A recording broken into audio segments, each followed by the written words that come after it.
ఒక్కసారి కొమ్మూరి గోల్డ్ కి కాల్ చేయండి. తాకట్లో ఉన్న మీ బంగారాన్ని విడిపించి మార్కెట్ ప్రైస్ కి వాళ్ళు కొనుక్కుని మిగతా డబ్బులు మీకు ఇచ్చేస్తారు. రైట్, బ్రేకింగ్ న్యూస్ చూస్తున్నాం. సినిమా వాళ్ళకి విడాకులు ఫ్యాషన్ అయిపోయింది. దేశ విదేశాల్లో షూటింగ్ చేస్తున్నారు కాబట్టి పక్క దేశాల కల్చర్ని వంట పట్టించుకుంటున్నారా అంటే ఏంటో తెలియదు, కానీ వాళ్ళ జీవితాల గురించి వింటేనే బాధ అనిపిస్తుంది. మొదట్లో ప్రేమ అంటారు, సీన్ కట్ చేస్తే అంగరంగ వైభవంగా పెళ్లి చేసుకుని ఓకేలే కలిసి ఉన్నారు అని అనుకునే లోపే ఒక బ్రేకింగ్ వచ్చేస్తుంది, విడాకులు తీసుకుంటున్నామని. సో ఒకప్పుడు పెళ్లి చేసుకుంటే సీతారాముల్లా కలిసి ఉండమని ఆశీర్వదించేవారు. ఇప్పుడు విడిపోవద్దని మాత్రమే ఆశీర్వదిస్తున్నారు. నటి హన్సిక తన భర్త నుంచి విడాకులు తీసుకున్నారు. తాజాగా 4 ఏళ్ల వివాహ బంధానికి ముగింపు పలికారు ఆవిడ. విడాకుల అనంతరం ఆమె సోషల్ మీడియాలో ఒక పోస్ట్ పెట్టారు. పంజాబీ వర్డ్తో చార్దీ కళ అని రాశారు.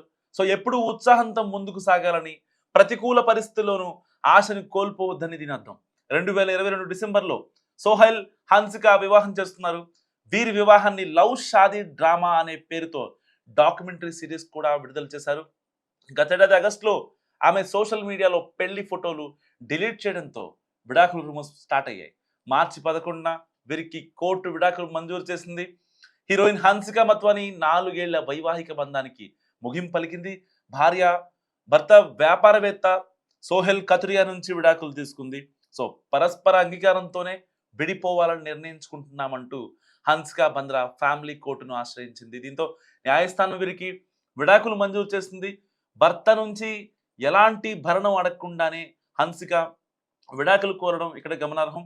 సో 2 ఏళ్ల నుంచే వేరువేరుగా తమ మధ్య చిన్న చిన్న విషయాలు కూడా తగాదాలుగా మారుతున్నాయని, ఒకే ఇంట్లో ఉండడం కూడా కష్టంగా ఉందని హన్సిక పిటిషన్లో పేర్కొంది. 2024 జూలై 2 నుంచే వీరు విడివిడిగా జీవిస్తున్నట్టు కూడా హన్సిక తరపు న్యాయవాది కోర్టుకు వెల్లడించారు. అయితే హన్సిక 2022 డిసెంబర్ 4న సోహెల్ని పెళ్లాడింది. ఇది హన్సికకు మొదటి పెళ్లి కాగా అతడికి రెండోది కావడం గమనార్హం. సో హన్సిక సోహెల్ వివాహ వేడుకకు రాజస్థాన్లోని జైపూర్ ప్యాలెస్ వేదికగా నిలిచింది. పెళ్ళై 2 ఏళ్లు కూడా కాకముందే దంపతుల మధ్య విభేదాలు స్టార్ట్ అయ్యాయి. దీంతో చాలా కాలంగా వేరువేరుగా జీవిస్తున్న వీరు ఇప్పుడు విడాకులతో దూరమయ్యారు. హన్సిక హిందీ సినిమాల్లో చైల్డ్ ఆర్టిస్ట్గా నటించింది. దేశముదురు అనే తెలుగు చిత్రంతో హీరోయిన్గా మారింది. తొలి సినిమాకే విశేషమైన గుర్తింపు తెచ్చుకుంది ఈవిడ. కంత్రి, మస్కా, కందిరిగా, ఓ మై ఫ్రెండ్, దేనికైనా రెడీ, పవర్ ఇలా అనేక సినిమాలు చేసింది. తెలుగులోనే కాకుండా తమిళ, మలయాళ, హిందీ భాషల్లోనూ మూవీస్ చేసింది హన్సిక. హన్సిక సోహెల్ మధ్య ఎప్పటి నుంచో గ్యాప్ అనేది మెయింటైన్ అవుతూ వస్తుంది. సరిగ్గా 1 ఇయర్ బ్యాక్ హన్సిక తన ఇన్స్టాగ్రామ్లో తన పెళ్లి ఫోటోలను, ఏ మహిళ కూడా తన పెళ్లి ఫోటోలను, తన వీడియోస్ని, తన భర్తతో ఉన్న పిక్స్ని సోషల్ మీడియా ప్లాట్ఫామ్ నుంచి డిలీట్ చేయదు బేసిక్గా. సో చేసిందంటేనే చాలామందికి అప్పుడే అర్థమైపోయింది సోహెల్కి హన్సికకి పడట్లేదు అని చెప్పి చాలామంది గుసగుసలు ఆడుకున్నారు. కొన్ని ఆర్టికల్స్ కూడా రాశారు సోషల్ మీడియాలో కూడా గుప్పమంది. కానీ వాటన్నిటినీ హన్సిక ఈరోజు పట్టించుకోలేదు. సరే, ఒక ఎక్స్ట్రీమ్ కోపానికి ఇంకా అప్పటికి వెళ్ళలేదు బేసిక్గా. సో మాట్లాడుకుంటున్నారు, ఒకే ఇంట్లో ఉంటున్నారు, కానీ కలిసి ఉండట్లేదు. వేరువేరు జీవితాలు, వేరువేరు లైఫ్లు. సో ఎవరికి మధ్య కూడా కమ్యూనికేషన్ లేదు. దాని తర్వాత అనుకోకుండా అనూహ్యంగా ఒక డెసిషన్ తీసుకుంది హన్సిక. ఎట్టి పరిస్థితుల్లో సోహెల్ నాకు వద్దు, వీడు చావగొడుతున్నాడు, నా వల్ల కావట్లేదు, వీడి ప్రెజర్ మొత్తం నా మీద తీర్చుకుంటున్నాడు, కావాలని అనుమానిస్తున్నాడు అంటూ తను లాయర్తో కలిసి ఫ్యామిలీ కోర్టును ఆశ్రయించింది. సో అంటే not only Hansika, Sohel, so చాలామందిని మనం చూస్తున్నాం. సినిమాల్లో ఉండేవాళ్ళు చూడటానికి మాత్రమే బాగుంటారు, కానీ వాళ్ళ ఆఫ్ ద రికార్డ్, వాళ్ళ పర్సనల్ లైఫ్ చాలా అంటే చాలా దారుణంగా ఉంటుంది కొంతమంది జీవితాల్లో.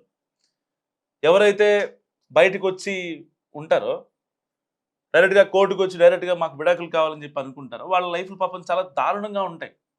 అయ్యో పాపం అనిపిస్తుంది ఫ్యాన్స్కి నిజంగా. హన్సిక ఫ్యాన్స్ ఎవరైతే ఉంటారో పాపం హన్సిక అంటారు. సో ఇప్పుడు హన్సిక సోహెల్కి రెండో పెళ్ళని తెలిసి కూడా తనని పెళ్లి చేసుకుంది. సో సోహెల్ ఎప్పటి నుంచో తెలుసు, చిన్నప్పటి నుంచి బెస్ట్ ఫ్రెండ్, ఆల్రెడీ వాడికి పెళ్ళయింది అని తెలిసి కూడా సోహెల్ని పెళ్లి చేసుకుంది. ఎందుకు? వీడైతే నన్ను చూసుకుంటాడు మంచిగా అని చెప్పే కదా. ఆ థింగ్ హన్సిక మనసుని కన్విన్స్ చేసింది కదా, మనసుకు దగ్గరయ్యాడు కాబట్టే కదా ఆ అమ్మాయి యాక్సెప్ట్ చేసింది సోహెల్ని. రెండో పెళ్ళి అని తెలిసినా కూడా సో ఒక ఆడపిల్ల రెండో పెళ్లి జరుగుతున్న అబ్బాయిని పెళ్లిస్తున్నామని ఈ ఆడపిల్ల అనుకోదు. ఈవెన్ హన్సికకి ఫస్ట్ పెళ్ళి అది. సో సినిమా రంగంలో ఉంది, కావాలనుకుంటే చాలా మంది వస్తారు. మనసుకు నచ్చాడు అనుకుంది కాబట్టి కదా. మళ్ళీ ఇప్పుడు కనీసం ఎవరైనా అంటే ఒక పెద్దోళ్ళ విడాకులు జరుగుతున్న సమయంలో ఈ అలిమోని అని భరణం అనేది చాలా పెద్ద టాపిక్గా నడుస్తుంది. ఆ అలిమోని కూడా అసలు ఎక్స్పెక్ట్ చేయకుండా నాకు ఓన్లీ డివోర్సే కావాలని చెప్పి తన లాయర్ ద్వారా ఫ్యామిలీ కోర్టును సంప్రదించింది హన్సిక. మళ్ళీ అలిమోని తీసుకొని నేను ఇచ్చిన డబ్బులతోనే నువ్వు బతికావు అని చెప్పి లైఫ్ లాంగ్ సాధించడం కన్నా ఇలాంటివి చాలా బెటర్ కదా బేసిక్గా.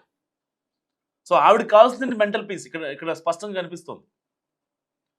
పంజాబీలో కూడా ఒక వర్డ్ రాశారు, ఆవిడ స్టేటస్ పెట్టారు. సో దాన్ని చూసుకుంటే మనం చాలా మాట్లాడుకోవచ్చు.